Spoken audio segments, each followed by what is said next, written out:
Welcome back here to What's Cooking Today. Little music here from a band called Covert. No, not really. Welcome back here to the What's Cooking Today program.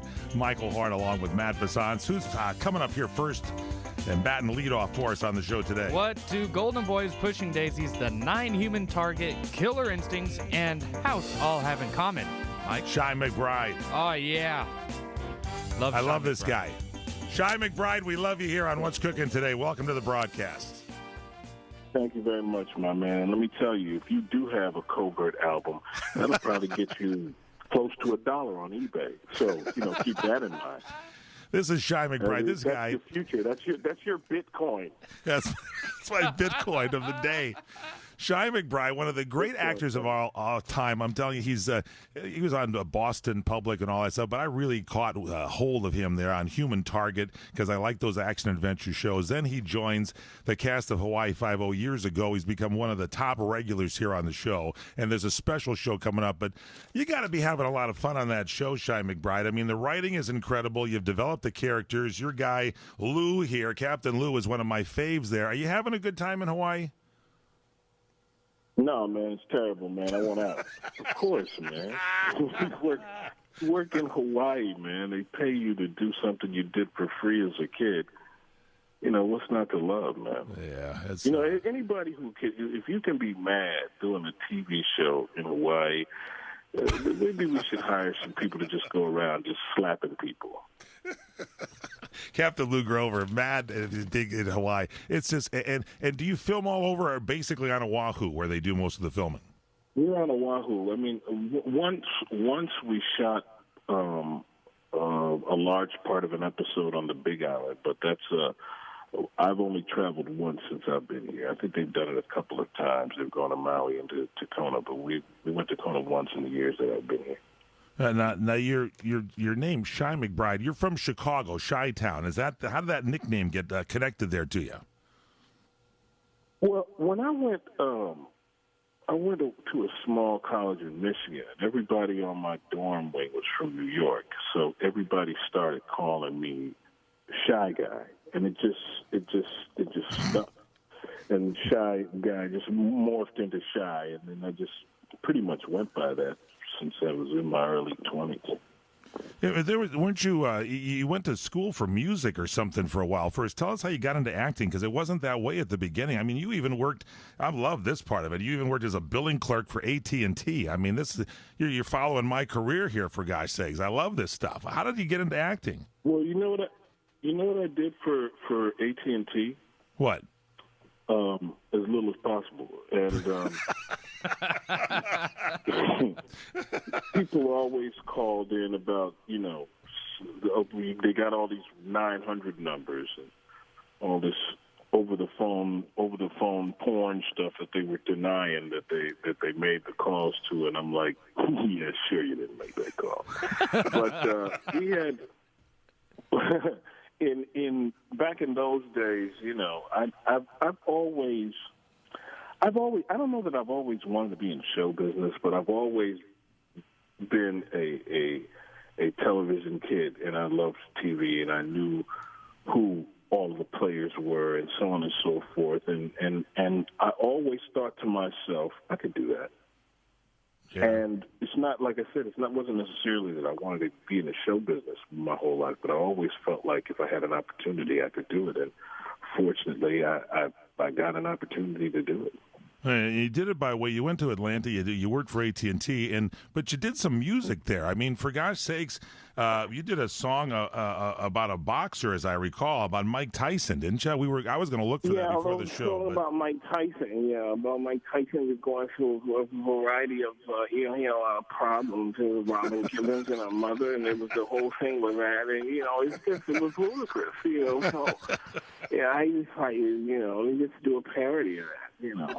But you get a recording. You got a recording contract out of it, and then this band that I was just mentioning before. Are there albums still out? Are we on like iTunes or something? Can I look up Covert and get some R&B music from the group you were with, the band? You know how people's records go gold and platinum? Yeah. My record went plastic. No, your record with Bitcoin. My record went plastic. You might find a copy on eBay at some point, but iTunes and no, man. No. There was nothing like that. There was no real success involved. But you got music. Do you like relax by you play a few instruments? What do you play? What instruments? Well, I don't play anything anymore. Every now and then I'll play around the piano. My kid is really good at. Wow. My kid is really a really dynamite musician. He's a really smart kid, though. He's probably at home building a rocket right now. But I think that over the years, I just started. Playing an instrument is something. It's not like riding a bike. You can forget how to do it, and it's been 20 some odd years. Yeah. But I still love music. I still enjoy music, and I still know music well enough to be able to help my kid out when he's practicing his assigned songs and stuff for his music teacher. But other than that, yeah, I'm pretty much out of the music business. Captain Lou Grover's with us from Hawaii Five-0, Shy McBride, and what a great career. You live in L.A. now, also, I'm sure, along many months in Hawaii. We got to get you in studio when you're back on the mainland for a while and take some time off if you can spare some time. But to get serious for a second, you guys have a lot of fun at Hawaii Five, a lot of action, a lot of good stuff. But there's kind of a serious script coming up here that we've got here on the very next episode. And again, I don't miss a one on Friday nights on CBS. So tell me about this. This one deals kind of personally with your character and suicide and what's going on here. Well, it's an episode where through a random set of circumstances, Lou ends up encountering a man who has been accused of murder.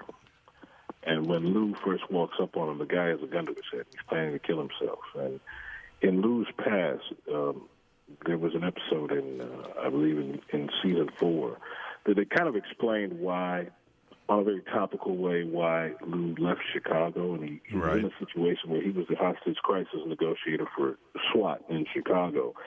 And he had a guy who was, in a house with a gun holding his infant son, and he lost those two people. And I guess he takes on this encounter willingly, and it's sort of a way for him to just try to redeem himself from that situation, which the responsibility of which has been weighing on his shoulders for many, many years, and it just goes to show how deeply that affected him in the past, and it's something that's very revealing to the audience about Lou's history and Lou's character, and we're really proud of the episode. I can't wait to see this one, Shy McBride. Everyone will like it too. Yeah, it's really good. And as expensive as advertising is in episodes, they're even putting a PSA for Suicide Prevention's hotline in this episode. So you don't want to miss this one out from our new buddy here, Captain Lou Grover, Shy McBride on Hawaii Five-0 is great. You're from Chicago. Are you a Cubs fan or a Sox fan? Cubs? Hell no. See, he's outside, huh? There you go. He is with our buddy Robert Conrad. He's a White Sox fan. There you go. I love him even more. And I tell you how it happened, man. It's because I was a Cub fan until 1969. And there was a time in baseball where I knew every single player that batting average. Hang on here, Shy. We're up against the break. I don't know if we can hold you over, but I want to hear this story. Hang on.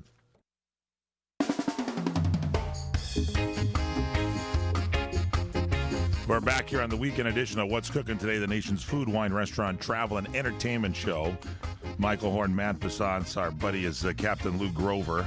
Shy McBride from Hawaii Five-0, a big episode coming up for you on this next one here. It deals with suicide, and it's just an outstanding episode. I can't wait to see this one. And this is the amazing Captain Lou Grover. He really commands the show on Hawaii Five-0 because normally you got our guest for just a segment, and we're very fortunate to have him for a few more minutes to tell this great Chicagoland story. Shy McBride, if you will, because I did ask you, and I didn't mean to insult you, if you were a Cubs fan, and apparently I apologize for that. I apologize. How did you become a Sox fan? Well, I was a Cub fan, up until 1969. I was 8 years old. My father, whose roots are in the Caribbean and Central America. We were the first generation of our family to be born in the United States, me and my first cousin. Wow. And my father's a big baseball fan. We used to watch Cub games together, and the Cubs are in first place. And I'm 8, man. I'm thinking the Cubs are going to the World Series. And Ernie Banks is my favorite player. And let's play two, Ernie Banks, yeah. And they start falling apart. And I'm saying, I'm wondering if they're going to make it. And they finally got to the point, where they just absolutely weren't going to be able to do it no matter what. But at 8, I could not grasp the concept of mathematical elimination. So I'm sitting here watching these games, and my father's saying to me, "Boy, them can't win, man, because they only have 5 games left. They need to win 7 games. Them can't win." And I'm sitting there going, "Stop saying that. You don't know. You don't know. Rod said so, and then he takes it. Billy Williams to hit a homer every game. Boy, them can't win. Stop saying that." I'm sorry I brought this up. Bringing back old memories. Then I'm like, to hell with the Cubs. The worst moment in my sports-loving life was the Cubs winning the World Series. That was the worst moment. Brought back all that childhood stuff. I had a standing bet with a friend of mine, and I had to give him $1,000. I had a standing bet that the Cubs were never going to win the World Series. And when I say never, I meant never. After we were dead, we agreed to pass the bet on to our kids. It's the truth. I used to go back to Chicago. My uncle has a farm in Illinois Northwest, and every year he had great announcers. You had Brickhouse going like, hey. I thought somebody died when I heard that when I was a kid, like, hey, and he did that when somebody had a home run. One time I ran into Harry Carey. Yeah. One time I run into Harry Carey, and he's coming out of his restaurant. Yes. This is about 5 years before he passed. And he's coming out of his restaurant, and I say, hey, Harry. Say it. He says, say what? I said, you know what? And he goes, holy cow. Yeah. That's it. Had Harry Carey after that. So you switched over to the former Dodger Don Drysdale. He did the announcing for the Cubs. Jimmy Pearsall, big announcer there. He became for the White Sox. You became a Sox fan. Yeah. So, just like Robert Conrad. Robert Conrad's a Sox fan on our staff. And you also worked with Larry Minetti on our staff. Minetti is kind of like a semi-guest star regular on Hawaii Five-0. I mean, you got everything going for you, Shy. You're like we're going to come in here and you're going to do a radio show with us. That's what's going to happen. Absolutely, buddy. Absolutely. All right. I know we got to let you go. Thanks so much for hanging on, and don't let anybody be angry with us. Man. I know we love you. We're watching you on Hawaii Five-0. Great episode with Shy McBride. Thanks for being with us.